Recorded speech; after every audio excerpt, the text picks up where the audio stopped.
Moite, my name is Axel Defngin. I'm from the island of Yap.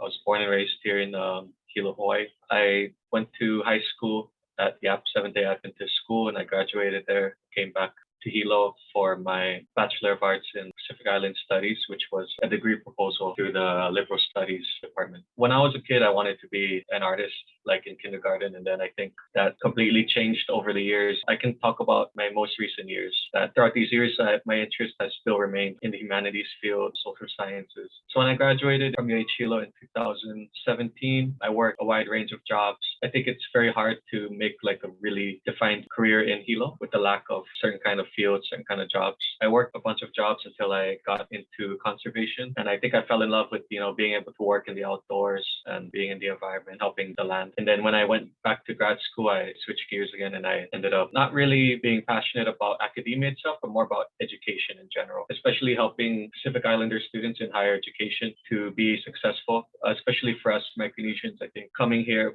whether it's Micronesians born and raised here or Micronesians coming out of Micronesia, it's always been difficult. It's always been hard. And I think we need more support and more people that we can look up to.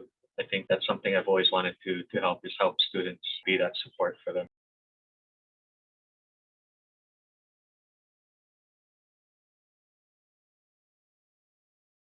My major changed not a lot, but a couple times. So it was first hard to choose one in the beginning. So when I graduated high school, I didn't know what I wanted to do. I think for most students from the FSM, we tend to lean towards, business and political science. That's kind of like maybe the money making kind of jobs. But I wanted to go into something that could suit my interests, and I just didn't know what those interests were. So I went into communication, I think because it had everything that I didn't like, which was math and science and a lot of writing. I went into communication at Chaminade University. That was my first semester in college. After one semester, I transferred over to UH Hilo. I continued with communication. And I had an interest in Pacific Island Studies, but they didn't have that major at UH Hilo as a bachelor's. And then I found out about the Liberal Studies department. And so I asked Professor Joe Gens to be my advisor, and I proposed this degree, which was accepted. And I just started taking those classes. Most of them are in the Pacific Islands Studies certificate. So history, anthro, took a year of Hawaiian language. And I think I always knew that I wanted to take this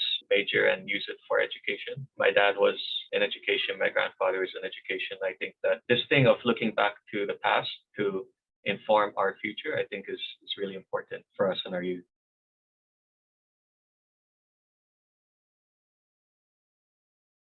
When I was younger, I thought that by this age, I would have had everything figured out, and I really don't. So I'm a graduate assistant at the Center for Pacific Island Studies at the University of Hawaii at Mamo, currently residing in Hilo, where I'm working remotely. I started my master's fall 2020 when the pandemic was hitting, and that's also when I started my GA-ship. And I've just been really fortunate to be able to work here like these past couple of years. There's been a push by Manoa to continue work on campus, but I've been able to work from here by showing that with the support of my advisors and supervisors, I've been able to show that I can do work effectively from here. And it's a wide range of things, but it has to deal mainly with media, outreach, website. I'm on the planning committee for the acronym is CPIS for the center, for the CPIS Student Conference 2021. 2022. So event planning, creating flyers, a lot of digital work, emails, and there's a lot of other projects that are currently in the works that we're hoping to get out. There's ideas of podcasts, news publication of Pacific Islands Report, which was currently taken down, but I believe will be up and running sometime in the future.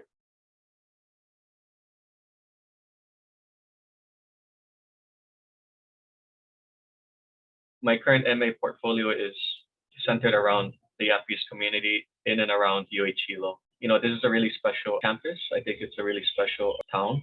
Micronesians, we have a long history of being in this town. It's been very welcoming compared to, other parts of the state, if I have to be honest. It's very small, makes us feel at peace. In terms of my academics and career, I think it's been the perfect place for me to be rooted in my identity, but also still be attending college in a Hawaiian and also US American education.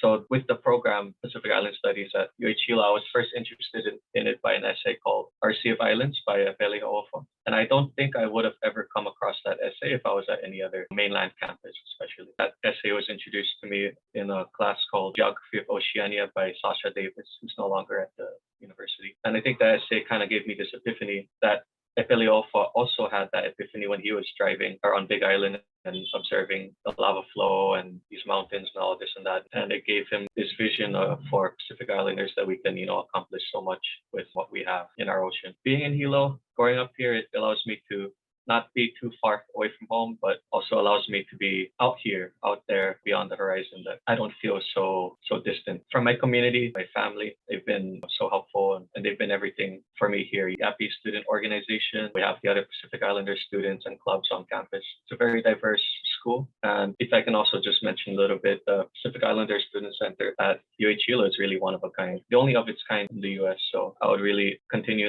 pushing and asking for UH Hilo support in that center. It really made a big difference for all of us students.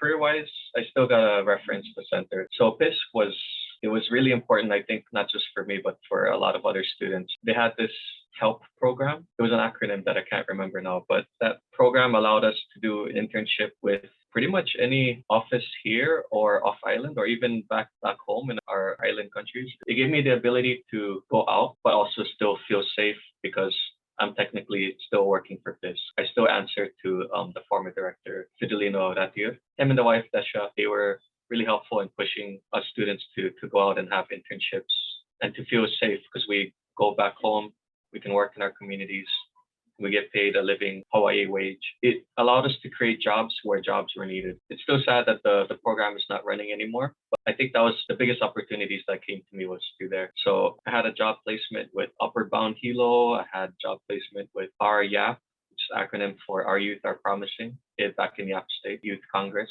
nonprofit. I was also placed with APAX.